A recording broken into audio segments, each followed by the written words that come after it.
Hey everyone, Shabby Gamer here, and welcome back to another episode of the SWE Universe Mode. We are back with some more Throwdown, and of course we're getting very close now to Shabby Mania. So this evening we'll be finding out the 5th member of our Elimination Chamber match, of course, for Roman Reigns' Throwdown Championship. So we're going to start things off here this evening with a little bit of tag team action as the Hart Foundation, Jim Neidhart, and the British Bulldog take on the Natural Disasters, Earthquake and Typhoon. And here we go. Important one, this one, because I just realised I've not actually picked a team yet to go on and face off against Red Dragon for the championships at Shabby Mania. I've got a feeling it might be Gorillas of Destiny. But yeah, like I said, at the moment I'm not 100% sure what we're going with. I don't know if this is going to be a team next year. I think we will have the Hart Foundation, but whether it will involve the same members as this Hart Foundation, we're not 100% sure. Of course, Brian Pillman being taken off the game. Why on earth was Brian Pillman taken off of the game? That is a shocker for me.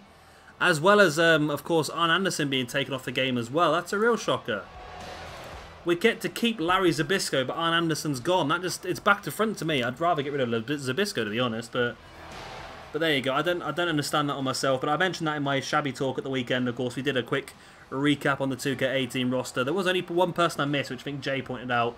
And that was Elias Samson. Somebody who I was meant to speak about. Of course, I'm surprised he's not on the game. He's been a mainstay in NXT for quite some time, and of course now made his debut on the main roster as well, and is actually quite an effective member of the main roster. I feel like Elias Samson's the only person ever to do better on the main roster than they did in NXT. Normally, people who really well in NXT get promoted and sort of go off the boil a little bit, but yeah, for me, Elias Samson's the only person I remember that's ever just done so well on the main roster. Where he didn't really do... He did okay on NXT. I think he really got some massive heat, which is exactly what his character was supposed to do. So yeah, it's an interesting one. A very interesting one. And this should be an interesting match as well. An Earthquake and Typhoon. A team that I quite like, but have not really used as much as I possibly should have done here on Throwdown. Taking on, of course, the team of the Hart Foundation. I've had a few matches here and there, not done anything special so far. Hart Foundation very much a team that's very much it's very much like a Freebird team, I suppose, if you look at it that way. They change which two guys are part of the tag team, which I quite like. I like having different guys involved. As Bulldog now getting on the back of Typhoon and straight away showing his superior strength. Kicking the back of Typhoon as well. So Bulldog has been confirmed. All four of these guys have been confirmed, haven't they, for 2K18, which is good. So they'll all be involved in our 2K18 Universe Mode, of course. SWE coming up for you as soon. Well, the plan is still... this is subject to change, though. Hopefully it won't. But the plan is still for me and PJ Toby to get a draft uploaded within a few days of release. And when I say release, I mean the early release, because, of course, I've got the special edition pre-ordered. So, of course, I'll be getting the game a few days early. I'll get the game on the 13th, I believe it is. So we will have a draft up for you by the 14th or 15th, or at the latest the 16th. The 16th is my birthday as well, you know. Which is nice. And of course I'm still waiting to find out what the DLC is going to be. That might have been announced today, actually. Would it be announced today? Yeah, today's Wednesday, isn't it? Yeah. So I'm recording this on Monday just to try and get ahead of myself a little bit for this week. And yeah, I don't know whether they're going to announce the DLC. Of course, we've been doing the roster reveal for the last few weeks on a Wednesday at 3 o'clock, and I wonder whether they might replace the roster reveal with the DLC reveal instead. Because it'd be interesting to see who we've got DLC-wise. I'm a little bit disappointed that we've got some people DLC that I would like to get straight away. But it's the way it is, I suppose, isn't it? It's the way the world is going now. It's all about getting people to pay extra money for stuff, which I don't mind doing if the game is stable. If the game is suitable and stable and ready to go, I don't mind paying the extra money for it. But based on the last two releases, I'm a little bit worried about what we're going to get, to be honest. I'm really worried about what we're going to get. So Earthquake now backing away into the corner. And this is what I mean about the game not being very... It's not a problem, that, don't get me wrong, but at the same time it's not right. There's no way that Earthquake should just be walking backwards into the turnbuckle, and it's just one of those things that I want to see better from the game, I want to see better from the developers, I want to see the whole thing better as it is. I'm sure we'll find more things out as we go along, I suppose, won't we? Alright, so Earthquake now dropping a boot right across the chest of Jim the Anvil Neidhart. Of course, the father of Natalia, or little Natty Neidhart. I'm looking forward as well to having a look at the match creator. Now, we have got some details for that released last week as well. It's not quite as open as I was hoping, but we don't know all the details so far, so there might be more involved. We know some of the details. Where is it? Oh, nice. Almost a win there for the Natural Disasters. Wasn't quite enough, though. Only a 2 count. Here we go. Following match types are included in the match creator. So you've got normal match. Oh, wow. This is new for me. This is 24th of August. This was released a couple of weeks back. Okay, so this is matches that are available. This is confirmed matches available as per IGN. As Earthquake gets the pin, that's going to be all, isn't it? Yes, it is. Earthquake picks the victory. And a big win there. A big, big win there. For the Natural Disasters. Over the Hart Foundation. That's an interesting one, that. That's definitely going to impact their rankings, of course, moving forward. And that's going to impact their position they're going to get for 2K18 as well.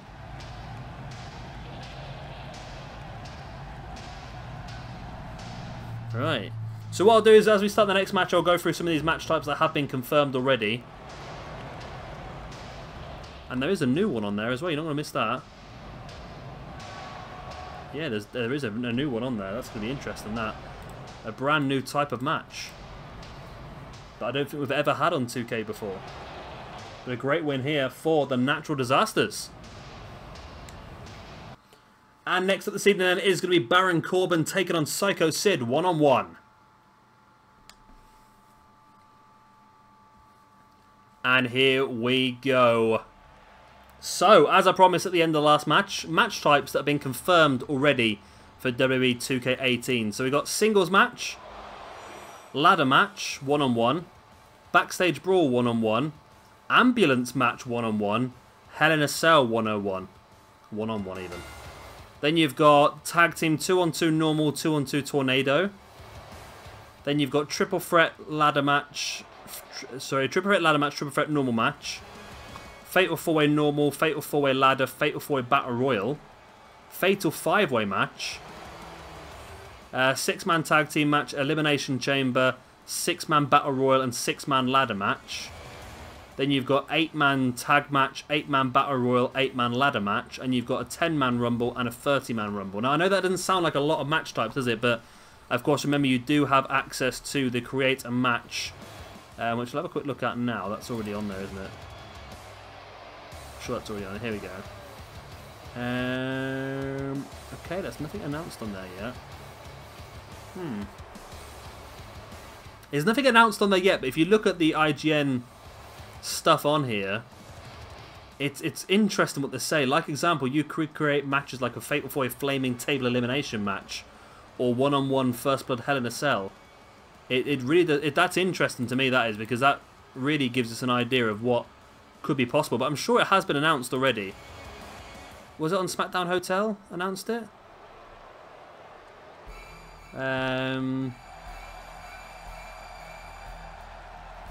Where is it? I'm sure it was definitely announced. I read up on it not too long ago.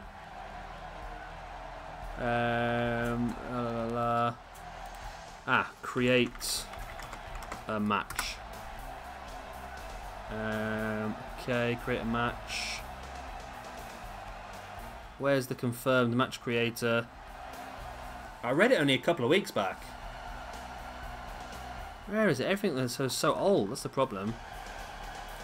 Create a match. 10th of July, was that the one? Nope, I can't bloody find it now. That's annoying. I'm sure I definitely... here we go. SmackDown Hotel. Right.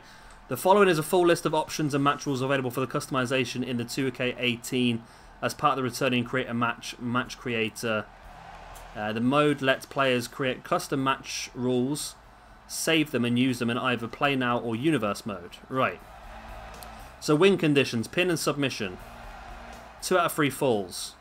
Iron Man, over the top rope, knockout, last man standing, finisher match, first blood, and climb out a cage. So from what I understand, it looks like you're going to have to create cage match, last man standing match, first blood match, Iron Man match, best 2 out of 3 falls. You have to create all those yourself by the looks of it. So those are, I'm assuming you can pick those on and off however you want to do it. So if you want to have just pin and submission, or if you just have one or the other, that should be okay. Right, match rules. Disqualification, ring out, 10 count, 20 count, no count, or no ring out at all. Rope breaks, elimination, falls count anywhere, time limit, and entrance interval. So Royal Rumbles only. So you can create a Royal Rumble, I'm assuming, but one makes you wonder what sort of access is going to be for amount of people. That's the question, isn't it? So interference settings, run-in interference, run-in mid-match, run-in post-match. Then you've got environmental options, start and finishes, available health, recovery time, steel cage type, elimination chamber card type. So, yeah, until we get to play with it, I suppose, we'll get to have a look at it, it's going to be difficult to find out what we can do, because there is entrance interval, so Royal Rumble only, so would make you think that you can create something along those sort of lines. But then if you can change the rules to Royal Rumble entrance interval, so Royal Rumble type match, with and take away the over the top rope and replace it with, I don't know, first blood. We can have a massive elimination first blood gauntlet match, or pinfall and submission to make it into the Aztec Warfare match, like I've said I want to make. It's an interesting one. Again, if you could have 8 men in the ring at once, all fighting it out in an 8-man elimination match, that would be a real interesting match. It might be a little bit over the top, but it's going to be interesting what you can do. And the lack of TLC on there as well, that was an interesting admission. Maybe that list is not 100% what we looked at, the match types. Maybe there's still a few matches to be added to that, but that does seem like a bit of a loss for me, is not having a TLC match. And table match wasn't on there either. These must be match types that are going to be in the game. They have to be. There's no way they'd take all those out, especially without the option to make them properly in the create a match screen. Which I'm sure the create a match screen, I'm sure there's more to that than we're thinking of as well. I'm sure, like, climb the ladder or go for a table, all them sort of things will be on there, surely. You'd think so, wouldn't you?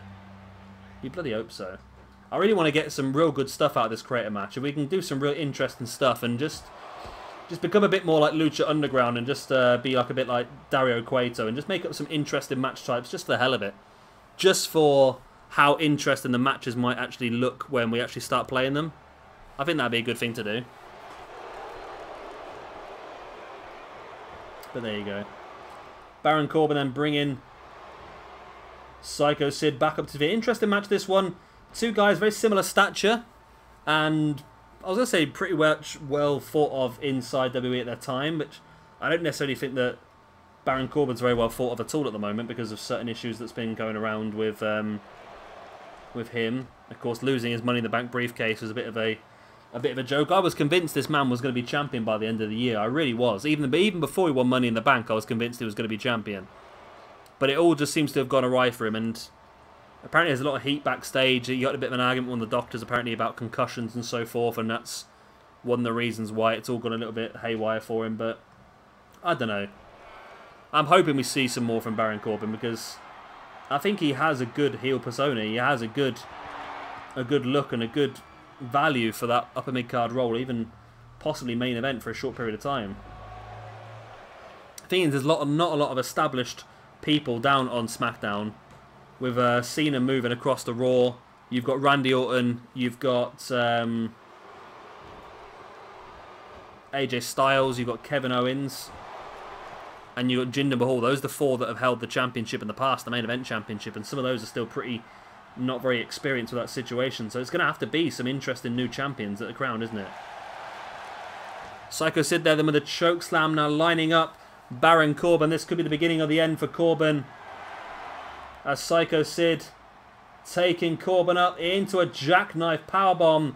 There's the pin. 1, 2, and 3. And Sycho Sid gets the 3 count and gets himself a nice little wedge of ranking points here as well. Like I said, it's going to be good for him moving forward into the next season of the Universe Mode. I don't think there's going to be too much for him here. But moving into that next season of the Universe Mode with potentially some more ranking points is definitely going to push him forward.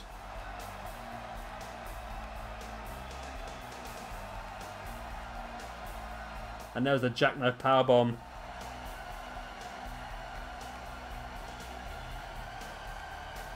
And enough to keep Baron Corbin down.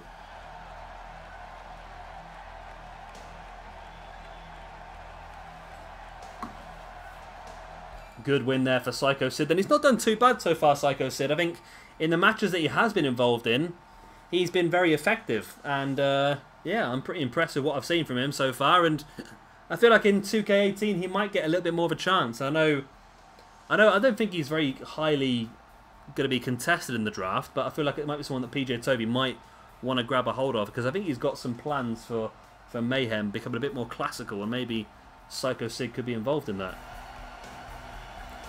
And here we go then, another two guys that are trying to prove themselves here in SWE and Throwdown. It's Randy Orton versus The Miz, and I have barely used Randy Orton at all, have I? I don't rate him. I really don't rate him. I think the current run he's on as well, for me, has just been diabolical. It's just getting worse and worse and worse. I feel like he's incredibly lazy in the ring, and I don't know, I feel he needs something to spice him back into life. I don't think he enjoys wrestling, and I think you can see that. I just don't think he enjoys it. I don't think he wants to be doing it half the time. I think he's just doing it now because the habit and the money. I don't know, he just doesn't seem like he's happy at all when he's doing it, and that's never a good thing, I don't think. But who knows, maybe he can prove us wrong. He's had a bit of an iffy time so far in this universe mode. I think he's had a couple of matches here and there. The one I remember most clearly was his triple threat match in the opening month at the pay-per-view, where himself and himself and who was it? It was Triple H and it was Bret Hart. And of course Bret Hart got a victory over Triple H incredibly quickly, which really annoyed Randy Orton because he lost ranking points for that as well. So Randy challenged Triple H to a match then on Throwdown the next week, which Triple H won as well. So Randy, is that the only two matches Randy Orton's had so far? I think it is. Randy Orton's only wrestled twice for Throwdown in his whole time here, and he's lost both of those matches. So this is his third match. I don't know if he'll get another opportunity at Shabby Mania. Depends if there's much space on the card. But if he loses here, that could be a clean sweep of losses the whole way through SWE Throwdown for him. And here comes The Miz. The Miz is someone that, again, I feel like I haven't used The Miz enough properly in this one. I feel like watching his recent work in SmackDown and, of course, now on Raw, he is somebody who is really doing well. He's really at the top of his game. And I feel a bit bad that I've not used him right. So I might try and get a hold of The Miz once again in 2K18. This time use him a little bit better. Now, of course, in 2K18, The Miz will come with not Maria. With Maurice. So if you pick The Miz, you will get Maurice. And also that's going to be the same for Mike Bennett, I suppose, as well. If you pick Mike Bennett, you'll get Maria Kanellis as well. If you pick Sanity, you'll get Nikki Cross. So there'll be a few... we are going to draft the women separate to the men, because we want to make sure we both get an equal amount of men and an equal amount of women. But yeah, like I said, those few people... Wow, it's really raining there. Those few people, sorry, I got distracted by the weather. Those few people will get drafted alongside the male counterparts in the main draft before we do the women's draft at the end. So The Miz, yeah, I'm hoping for more from The Miz, I really am. It's funny actually, I was just looking at the community creations before I started recording this. And the first page, I think there's 8 on each page, and then the first page, there's only 2 men on the first page that are not going to be part of 2K18. So it shows you how many people they've added, which is pretty good. Who are they? The Batista, Goldberg, Rob Van Dam, TJ Perkins was on there as well.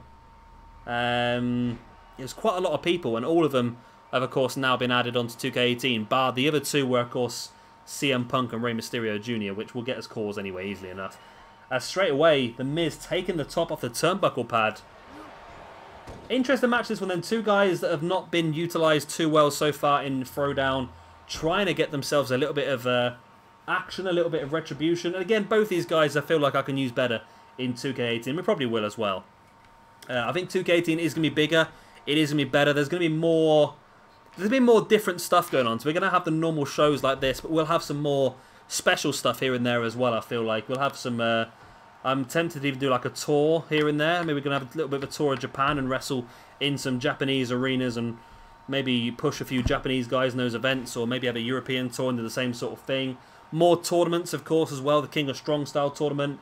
Another King of Cruiserweights tournament will probably happen as well. Because we've got the whole year, because we only started doing SWE, didn't we, in 2017, so we missed the first few months of the game. But this time we're going to have a full 12 months to really push it. I don't know how often we'll do a new season. I think we'll just, whenever me and PJ can get together and do a draft, we'll do one. But it's going to be at least 3 months, isn't it? Which is pretty good, because I don't like things changing too much. Randy Orton kicking the arm of The Miz. Now dropping a knee into the spine as well. Randy Orton in control of this match at this point in time, but The Miz fighting back with that boot in the face. And Orton, the big chop. Miz goes down hard. And I'd like to see The Miz win this one, to be honest with you, but again, it's however the game wants to play it, I suppose. As Orton sending The Miz into the corner. I wonder whether might be better off in 2K18 just putting Batista and Randy Orton back together. Not as a tag team as such, but as a stable as such, just the two of them. And that way they can maybe do a bit of heel work, maybe team up and take on some of the other teams, I don't know. It's an interesting idea, it might be something I'll have to have a look at. And at the same time, it might be good for them to feud off against each other as well. Because, I don't know, I just feel like there's something better. I feel like there's something better moving forward for both of these guys. And I think The Miz, like I said, as a singles competitor with Maurice at ringside for his matches, could be a very effective thing for us in 2K18. But it's Randy Orton I'm struggling with. Like I said, this is only his third match in 3 months for SWE Throwdown. And in that time, he's lost both his matches. Including one at a pay-per-view. Maybe we might find some space from at Shabby Mania, you never know. It's a big old card, isn't it? It is a big old card. Who won the match last week? I don't know. I've just realised that I've not marked off the victors for the end of last week's show. I'll have to go back and double check that, because I can't remember who won those matches. Who won the United States Championship match and who won the number one contendership match and the qualifier for the Elimination Chamber. As Randy Orton, there it is, the RKO on The Miz. This could be a quick victory for Orton. 1, 2. It is a quick victory for Randy Orton, proving me wrong, proving me that he does maybe have a little bit more in his locker than maybe I thought, and maybe there is a chance for him to get a match at Shabby Mania. The showcase of the Immortals, Shabby Mania. It's going to be a big one. Do I feel like Orton deserves an opportunity? Not really, no, but will he get one? Possibly. Possibly. Oh, I'll just remember what our main event is tonight. Our next two matches actually are incredible, so don't go anywhere. Our next two matches fantastic. Tetsuya Naito versus Bobby Fish.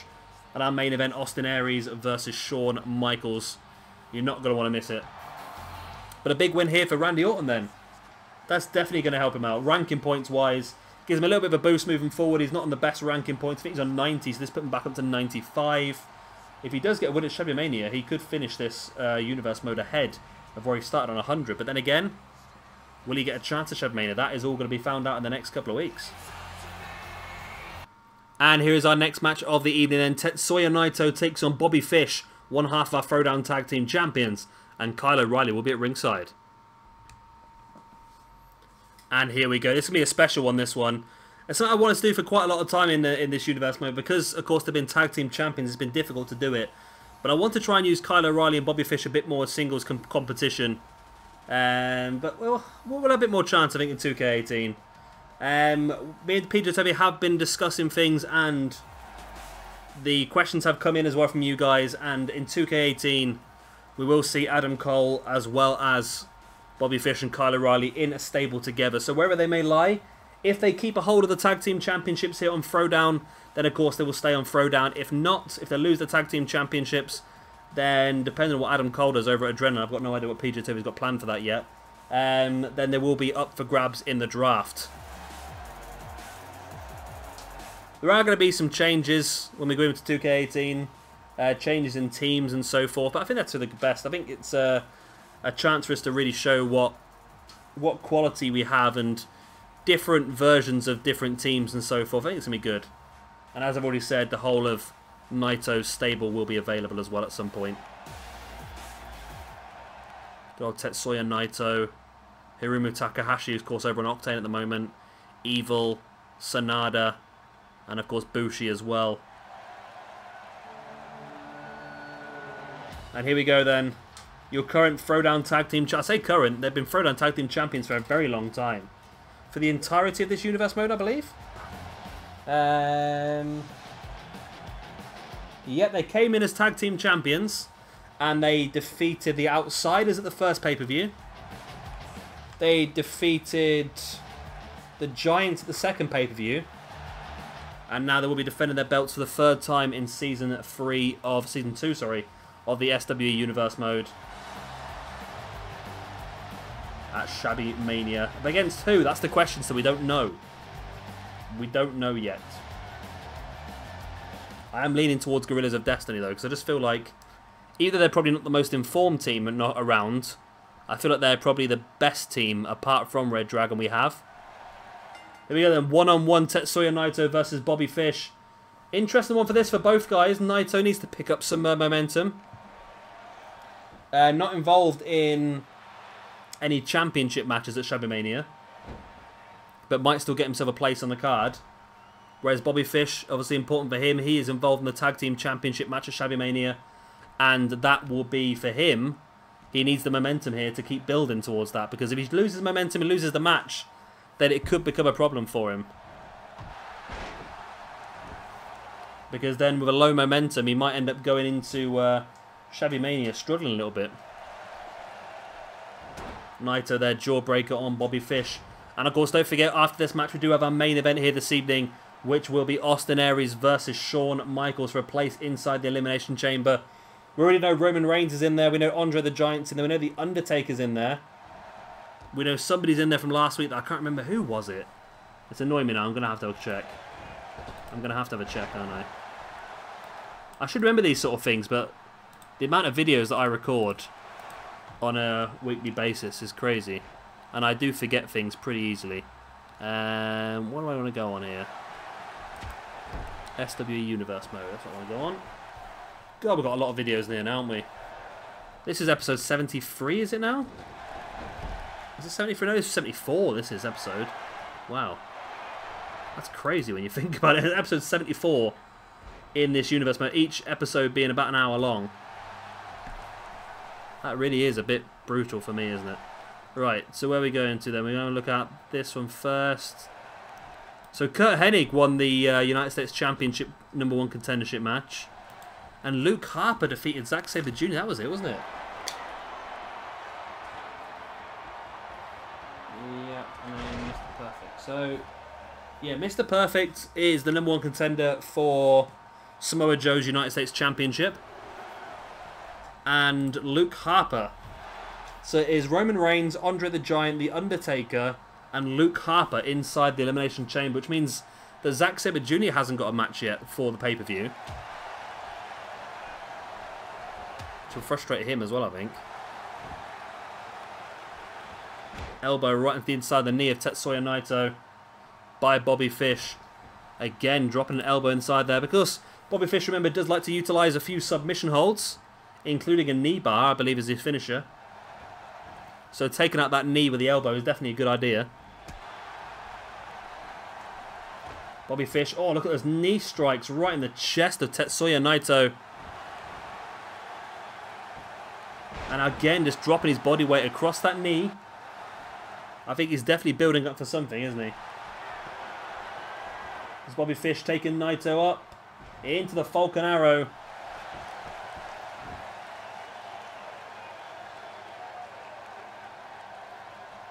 And Bobby Fish just stalking now the grounded Naito, dropping a boot right in the back and stalking Tetsuya Naito. This would be a massive win here for Fish if he pulled this off. A massive win. Spinning heel kick. There's the pin.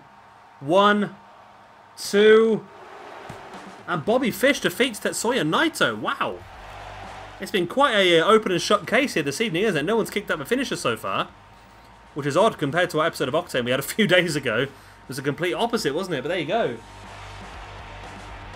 Bobby Fish, one half of the Throwdown Tag Team Champions, continues to build his momentum with an outstanding victory here over possibly one of the biggest dark horses on the roster, Tetsuya Naito, who's not had the best of times so far in this universe mode. I think he'll be the first one to admit that. He hasn't really won the matches where we thought he was going to win. He's had a few big matches. It's difficult for him because a lot of the matches he's been in have been like Fatal 4-Ways and so forth, and he's not really come out on top of any of them yet. So it has been difficult for him to pick up any momentum, but Bobby Fish just comes steamrolling over him with his momentum. And here is our next match of the evening then. Shawn Michaels takes on Austin Aries for a place inside the Elimination Chamber to fight it out for the Throwdown Championship. And here we go. This is going to be cool. I'm looking forward to this one. It's a real match of the ages. Two guys that have similar styles, I suppose, if you look at it that way. Both high-flying, both main eventers. Or should be main eventers anyway. Of course, Austin Aries has not been treated that way by WWE. Of course, before he walked out, of course. Unhappy with his creative direction. But you can't blame him. His creative direction was awful, wasn't it, really? And of course, next week we'll crown the 6th and final member of that Elimination Chamber. We'll have CM Punk taking on Bret Hart. Bret the Hitman Hart. Now, of course, in recent weeks we have reformed the Clique. So Shawn Michaels, Triple H, Razor Ramon and Diesel, or Kevin Nash and Scott Hall, if you will. So again, they'll probably be a stable for the draft as well. So if Shawn Michaels does end up keeping the Throwdown Championship, then we could see all of those members of the Clique staying here on Throwdown. So, Shawn Michaels takes on the greatest man that ever lived. And of course, Austin Aries. I'm disappointed he left when he did, because we could have had him on the game again. It means Austin Aries has been on one sole game, that's it. It's annoying, isn't it, really? And I feel like now his time has gone with WWE. I don't think he's going to get another opportunity. Not because he doesn't get another opportunity, I think just because he won't want another opportunity, to be honest. I was so happy when he came into WWE, but I don't think he's ever been as good in WWE as he was when he had that run in TNA when he became a main eventer. That, for me, was one of my best memories in wrestling. I don't know why, I just really enjoyed that whole thing with Austin Aries, Option C, cashing it in and becoming the champion. I never saw it happening. And I was so happy about it, I really was. And WWE brought him in and brought in a guy who was genuinely loved across the wrestling scene. And sort of killed him off, really, in fairness. He had a lot to give, and they sort of took away that from him and dumped him into the 205 Live business, which has not been the best thing for WWE. It still needs a bit of time to... I think it's getting better, the 205 Live thing, don't get me wrong, but it still needs time to develop, I think. The character still needs time to develop, and he was better than that, in my opinion. As is Neville, again. I think Neville's better than that, but I think Neville was the sort of person that could elevate that division to the next level, and he's done that. Since Neville came back and got involved in that Cruiserweight Championship, Neville has really dominated that picture and really started to bring it up to where it should be. And I just think that it needs to be brought up a bit higher. It needs to stop being a match that sits on pre-shows and so forth. It needs to be a match that sits on main cards. I mean, you look at New Japan and you look at their Super Junior division. Some of the Super Junior matches, like the second or third match from the end of the night, they're real top level matches. They're really well thought out, really well put across matches with a lot of dedicated time to show what they can do. And I feel like we need the same in 205 Live as well. We know we could have an incredible match between Neville and Austin Aries, for example. So don't stick it on a pre-show and give it 5 minutes and just hope that it's going to be a cracking match, because you haven't got enough time for that. We really haven't, and it just frustrates me the whole way it's been done. But WWE have always been like that. They've never been one to give a match a decent amount of time. Whereas that's one of the things that allows New Japan's matches to be as good as they are, because people get time to develop the in-ring story. They get time to develop all that and time to build up things and build up the crowd before finally giving the crowd what they want. And that's why New Japan are better. And that's not because the quality of wrestler is better necessarily, which it probably is in some cases. It's because they actually give them the time to showcase their talents. I mean, that match between Jinder Mahal and Nakamura at SummerSlam could have been a very good match. But the problem is they gave it such a short period of time, it was pointless. Really was pointless. As Shawn Michaels now backs away into the corner. Oh, he's taking the top of the turnbuckle pad. Copying the tactics of who was it earlier in the night? The Miz, earlier in the evening. Obviously, it didn't work for him very well, did it? He ended up losing the match. Shawn Michaels now then willing Aries back up to his feet. Michaels, oh nice moonsault off the apron, taking Austin Aries down, showing Austin Aries that he can do cruiserweight stuff as well. Michaels, oh, Aries catches Michaels right in the gut with a knee. And there's a spiked DDT on the outside.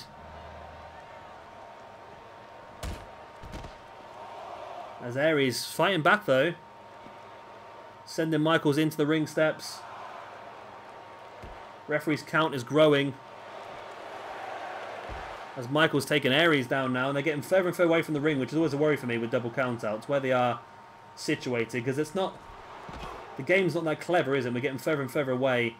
If Aries just keeps throwing Michaels into that ring step. Which he's going to do now. Oh, it might be okay because of where Michaels is rolled to. Is Aries going to be able to throw him back in? Or is he going to go into the steps? No, he's going into the steps. And that's going to be a countout, isn't it? No, we're not having that. We're not having that at all. Referee, start the match again. We're not having a dodgy finish like that crap. Nope. Nope.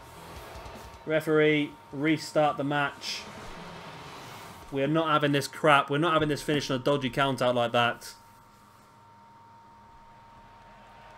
So ring the bell once again. We're going to start once again. I'm not having dodgy countouts with matches like this. This is a chance to be in the Elimination Chamber, the main event of our showcase show, which is Shabby Mania 2. It's not on. We're not having this dodgy crap. Michaels with a boot right in the spine of Aries, now dropping a boot across the chest as well, and a fist right across the face. I've lost count how many times that matches have finished that stupid counter. I normally cut them out, but you know what? It's been a shortish episode anyway, so we can continue just chatting away bollocks, can't we? As we normally do. Atomic drop. As Aries rolling, Michaels over for the pin now. 1, 2, and only one count, of course. Aries clubbing blow against the back and slamming the back of Michaels' head into the mat as well. Now booting Michaels in the face. Another boot in the arm of Michaels. Another one across the arm of Michaels. And another one across the arm of Michaels. Aries here really working on the arms of Michaels. Before finally just taking a step up and laying on the top corner. Just taunting Shawn Michaels in. Not the wisest thing to do maybe. But then again, he's continued on pretty well there. Crucifix bomb. And of course Michaels has taken damage from their first little match, of course, which ended in count out. Not a massive amount of damage, I don't think. Nothing major happened, did it? There's no big finishing manoeuvres, was there? As Michaels fighting back, boot across the chest of Aries. Aries back up to his feet, but Michaels catches him. And now Michaels working on the arm, but Aries able to flip through beautifully. Showing some great chain wrestling ability there before dropping Michaels in a sidewalk slam.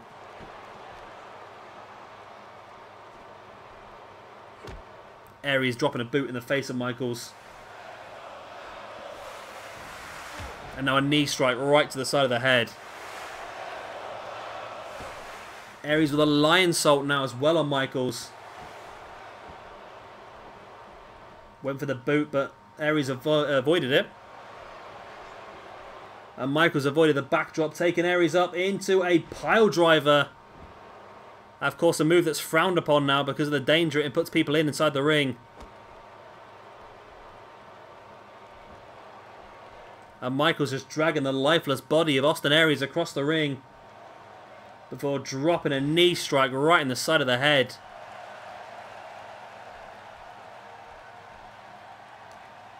Michaels now springboard quesadilla, not quesadilla. Michaels DDT on Austin Aries as well. Starting to feel it now, Michaels, I feel, as he heads up to the top rope. Maybe looking for that diving elbow drop. There it is. Big diving elbow drop right into the heart of Austin Aries. Again, a boot in the chest of Aries as well. And Michaels really doing a job on Aries, but Aries forcing him away. There's the pin. 1. Oh, I need 1 count. Wow. Aries would be disappointed not to get more than that. Although he hasn't done a lot of damage recently. It's all been Michaels, hasn't it? Aries needs to find his form again. There's the snapmare taking Michaels down. Big right hand in the gut. Michaels now getting around the back of Aries. Aries drops at the back of the backdrop. Michaels catching the big chop now, dragging him into the middle of the ring. Which one of these two guys will end up inside that elimination chamber? So far, that elimination chamber is full of a lot of big men. It'd be interesting because one of these two guys is going to be obviously at a big size disadvantage inside that chamber. There's the sweet chin music by Shawn Michaels. Into the pin he goes. 1, 2, and 3. And Shawn Michaels wins the match. And Shawn Michaels is going to Shabby Mania to be inside that elimination chamber, joining Roman Reigns, Andre the Giant, The Undertaker, and of course the winner of next week's match between CM Punk and Bret Hart. Big win there then for Shawn Michaels. Especially after losing the match by count out originally, but I say I'm not having that. I'm not having anyone lose a match by bloody count out. That's not how we play ball around here. People are better than this. And there was a sweet chin music. Boom. Aries didn't even see it coming. And enough for the 3 count. 1, 2, and 3. So big win then for Shawn Michaels. He goes on to Shabby Mania. I'm sure Austin Aries will go back to Shabby Mania as well.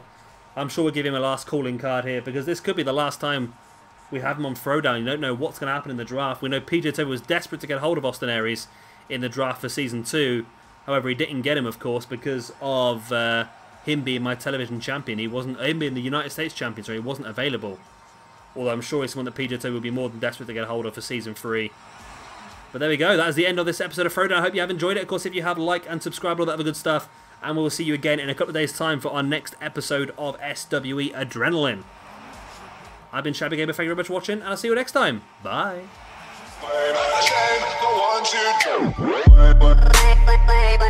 Play